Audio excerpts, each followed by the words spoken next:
नमस्कार, आप देख रहे हैं 4 PM। मैं हूं आपके साथ सिमरन। नरेंद्र मोदी की अगुवाई में केंद्र में एनडीए सरकार तीसरी बार सत्ता में बैठी है, लेकिन ये तीसरी बार की सरकार पिछले 2 बार की सरकारों से काफी अलग दिख रही है। इस बार ना तो पीएम मोदी का वो रुतबा और जलवा दिख रहा है और ना ही मोदी सरकार अपने ही फैसलों पर कायम रह पा रही है। इसकी वजह यह है कि इस बार मोदी सरकार एनडीए के अपने साथियों की बैसाखी के सहारे सत्ता के सिंहासन तक पहुंची है। इसीलिए ये मोदी सरकार कम, एनडीए की सरकार ज्यादा है। इस बात का अंदाजा खुद पीएम मोदी को भी काफी अच्छे से है। लेकिन इस बार जब से केंद्र में मोदी 3.0 या फिर एनडीए 3.0 की सरकार बनी है, तब से लगातार ही ये सरकार मुश्किलों में घिरी हुई है, या फिर यूं कहें कि विपक्ष सरकार पर लगातार हावी बना हुआ है। ऐसा लगता है कि प्रधानमंत्री मोदी किसी कांटों भरी कुर्सी पर बैठे हों, जो आए दिन उन्हें सुख देने की बजाय और मुश्किलों में डाल देती है। दरअसल मोदी सरकार 3.0 के सामने 3 बड़ी चुनौतियां हैं, जो मोदी की मुश्किलें लगातार बढ़ाए हुए हैं। ये मुश्किलें आए दिन गहराती जा रही हैं, जिससे कि भाजपा के लिए परेशानियां जो है वो बढ़ती जा रही हैं। जिन 3 मुश्किलों की हम बात कर रहे हैं वो है जनगणना, गठबंधन और संविधान, क्योंकि ये ही वो 3 मुद्दे हैं जिन पर मोदी सरकार 3.0 लगातार घिर रही है और मुश्किलों में बनी हुई है। 1 दशक तक तो मोदी सरकार अपनी आंधी में इन तीनों ही मुद्दों को अनदेखा करती रही। एक और जहां विपक्ष जाति, जनगणना और संविधान के मुद्दे को लेकर एनडीए सरकार पर हमलावर है और उसे घेर रहा है, तो वहीं दूसरी ओर एनडीए गठबंधन में भी ऑल इज नॉट वेल की स्थिति देखने को मिल रही है, क्योंकि भाजपा को अपने सहयोगियों से ही वैसा साथ नहीं मिल रहा है जिसकी उम्मीद पीएम मोदी और बीजेपी लगाए बैठी है। जबकि वहीं दूसरी ओर विपक्ष पूरी तरह से एकजुट और मजबूत नजर आ रहा है। ये एनडीए गठबंधन की ढीली डोर और मजबूत विपक्ष की एकजुटता का ही नतीजा है कि मोदी सरकार 3.0 सत्ता में होने के बावजूद अपने विधेयकों को पास नहीं करवा पा रही है और उसे अपने ही फैसलों से पीछे हटना पड़ रहा है। ऐसे में भाजपा के सामने 3 चुनौतियां उसकी चिंताएं बढ़ाए हुए हैं। जनगणना मोदी सरकार के सामने एक सबसे बड़ी समस्या के रूप में खड़ी है। पूरा विपक्ष, खासकर राहुल गांधी, जाति जनगणना की मांग को लेकर अड़े हुए हैं। राहुल लोकसभा चुनाव से लेकर नेता प्रतिपक्ष बनने के बाद तक लगातार जाति जनगणना की मांग को तेज कर रहे हैं और उस पर अड़े हुए हैं। वहीं मोदी सरकार पर सवाल इसलिए भी उठ रहे हैं क्योंकि मोदी राज में भाजपा ने एक बार भी जनगणना कराई ही नहीं है, जबकि नियम के मुताबिक हर 10 साल में जनगणना होनी चाहिए ताकि देश की जनसंख्या के आंकड़ों को लेकर के स्थिति जो है वो साफ हो सके। भारत में अंतिम जनगणना 2011 में हुई थी, जिसके बाद नियम के मुताबिक 2021 में फिर से जनगणना होनी चाहिए थी, लेकिन भाजपा सरकार में 2024 आ जाने तक जनगणना कराई ही नहीं। विपक्ष समय समय पर इसको लेकर मोदी सरकार को घेरता रहा और भाजपा पर सवाल उठाता रहा, लेकिन बीजेपी कान पर हाथ रखे हुए बैठी रही। अब जब लोकसभा चुनावों से पहले से ही विपक्ष जाति जनगणना की मांग पर अड़ा हुआ है और भाजपा को लोकसभा चुनाव में इसका खामियाजा भी भुगतना पड़ा, तब बीजेपी के लिए जनगणना और जाति जनगणना दोनों ही एक चुनौती बन गए हैं। अब ऐसी उम्मीद जताई जा रही है कि मोदी सरकार अपने तीसरे कार्यकाल में जनगणना कराने पर विचार कर रही है। हालांकि ये भी सिर्फ कयास है और ये कयास भी इसलिए लगाए जा रहे हैं क्योंकि जब जनगणना प्रधानमंत्री मोदी और उनकी सरकार के लिए गले की एक फांस बनती ही जा रही है। पिछले 1 दशक तक भाजपा ने कमजोर विपक्ष का पूरा फायदा उठाया और पीएम मोदी ने अपनी मनमर्जी चलाई। इस मनमर्जी का ही नतीजा रहा कि भाजपा ने जनगणना को कोई भी तवज्जो नहीं दी, साथ ही संविधान और गठबंधन को भी अपने ठेके पर ही रखा।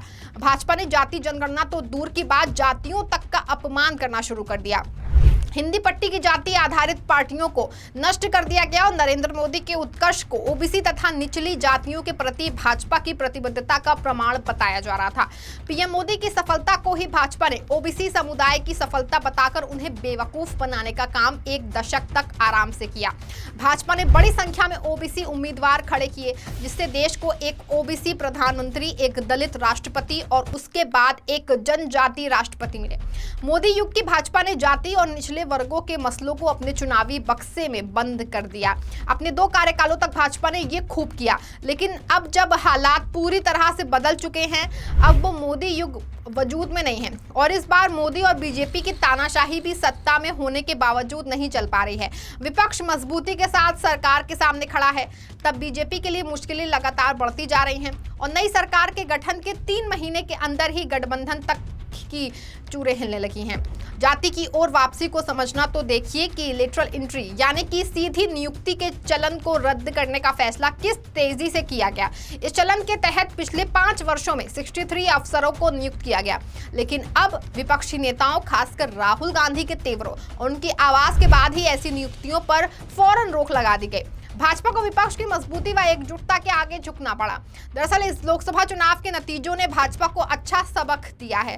भाजपा को यह समझ में आ चुका है कि चुनावों में पार्टी को उत्तर प्रदेश, राजस्थान और महाराष्ट्र में जो झटके लगे उसकी मुख्य वजह ये थी कि अनुसूचित पिछड़ी जातियों के वोटों का जो पुराना व्यापक गठजोड़ है वो फिर से मुस्लिम वोटों के साथ आ मिला।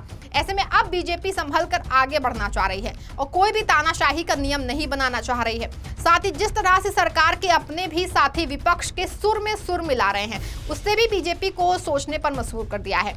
यही कारण है कि अब भाजपा लेटरल एंट्री और वक्फ बोर्ड संशोधन विधेयक जैसे मुद्दों पर खुद को आसानी से पीछे खींच ले रही है। इसी का नतीजा है कि भाजपा जनगणना के मुद्दे पर भी खुलकर कुछ भी बोलने से कतरा रही है। आम चुनाव के करीब 10 महीने पहले सरकार ने नए जनगणना भवन का काफी जोर शराबे के साथ जो उद्घाटन किया था। नया जनगणना भवन तो तैयार हो गया, लेकिन जनगणना कब शुरू होगी इसकी कोई भी गारंटी नहीं है। हालांकि विपक्ष लगातार जातीय जनगणना की मांग को तेज किए हुए है। राहुल गांधी इस मामले को लेकर सबसे अधिक मुखर नजर आ रहे हैं। नेता प्रतिपक्ष बनने के बाद संसद के पिछले सत्र में राहुल गांधी ने दावा किया था कि वे इसी संसद के तहत जातीय जनगणना करवा के रहेंगे, जबकि दूसरी ओर भाजपा लंबे समय से अटकी 2021 की जनगणना की कोई बात ही नहीं कर रही थी। लेकिन बदले हालातों के बाद ऐसा लगता है कि ये अब राजनीतिक रूप से मुफीद नहीं रह गया है। ऐसे में संभव है कि भाजपा जनगणना करवाए। साथ ही संभव है कि जनगणना के जो पर्चे आएंगे उसमें एक सवाल जाति से संबंधित भी हो। अगर ऐसा होता है तो ये विपक्ष की एक और बड़ी जीत ही होगी और मोदी सरकार की, राहुल गांधी और मजबूत विपक्ष के हाथों एक बड़ी हार। भाजपा के लिए जातीय जनगणना इसलिए भी एक बड़ी समस्या है क्योंकि इस मामले पर उसे अपने सहयोगियों का ही पूरा साथ नहीं मिल रहा है, फिर वो चाहे चिराग पासवान हो या फिर नीतीश कुमार, क्योंकि नीतीश कुमार आरजेडी के साथ गठबंधन में रहने पर पहले ही बिहार में जाति जनगणना करा चुके हैं और इसके आंकड़े भी जारी कर चुके हैं। यही कारण है कि लेटरल एंट्री के मामले पर भी भाजपा के सहयोगियों ने भी विपक्ष के सुर में सुर मिलाया, क्योंकि इस सहयोगियों की अपनी राजनीति ही जातियों के भरोसे पर टिकी है।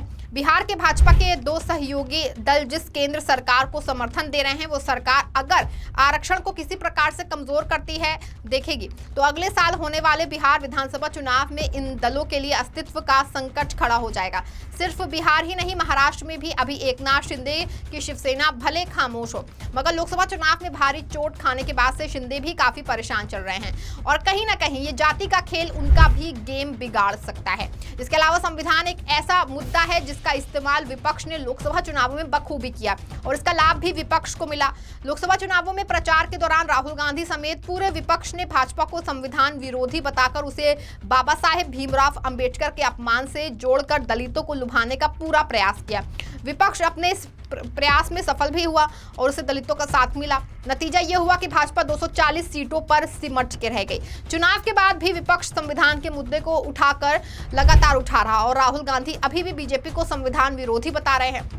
भाजपा इस मुद्दे को लेकर कितना घबराई हुई है इसकी एक झलक उस समय भी देखने को मिली जब नई सरकार बनने के बाद लोकसभा की पहली बैठक से पहले प्रधानमंत्री नरेंद्र मोदी संविधान के आगे नतमस्तक हुए थे और चुनाव अभियान के दौरान तो 400 पार का लक्ष्य हासिल करने की बड़े बड़े संविधान संशोधन करने के वादे किए जा रहे थे। विपक्ष ने बेशक इसे खूब हवा दी, विपक्ष को इसका लाभ मिला और भाजपा को अपनी मनमानी और तानाशाही का खामियाजा भुगतना पड़ा। तो वहीं पीएम मोदी और गृह मंत्री शाह को खुद जनता के बीच जाकर ये बताना पड़ा कि भाजपा संविधान विरोधी नहीं है, लेकिन जनता ने भाजपा को सबक सिखा दिया, जिसके बाद भाजपा को यह अंदाजा हो गया कि संविधान में थोड़ी भी छेड़छाड़ उसे भारी नुकसान पहुंचा सकती है। हालांकि विपक्ष की सहमति से संविधान में संशोधन किया जा सकते हैं, जो कि पहले हुए भी हैं, लेकिन जो तानाशाही और जो रवैया पिछले 1 दशक से बीजेपी अपना रही थी उसका इस चुनाव में अंत हो गया है। आम सहमति के बिना वो संविधान को छूना भी नहीं चाहेगी। अगर बीजेपी आम सहमति को कबूलने को राजी नहीं होती है तो इससे उसके शासन को झटका लगेगा। साफ है कि भाजपा, मोदी सरकार, 3.0 के लिए जनगणना, गठबंधन और संविधान, ये 3 ऐसे मुद्दे हैं जिन पर उसे काफी सोच समझ करके आगे बढ़ना होगा, वरना वो दिन दूर नहीं है जब बैसाखियों पर टिकी ये सरकार गिर जाएगी और मोदी के नीचे से कांटों भरी ही सही सत्ता की जो कुर्सी है वो भी फिसल जाएगी। ऐसे में इन 3 चुनौतियों को भाजपा को पार करना ही पड़ेगा। इस खबर में फिलहाल बस इतना ही। ऐसी तमाम राजनीतिक खबरों के लिए बने रहें और जुड़े रहें 4 PM के साथ। धन्यवाद।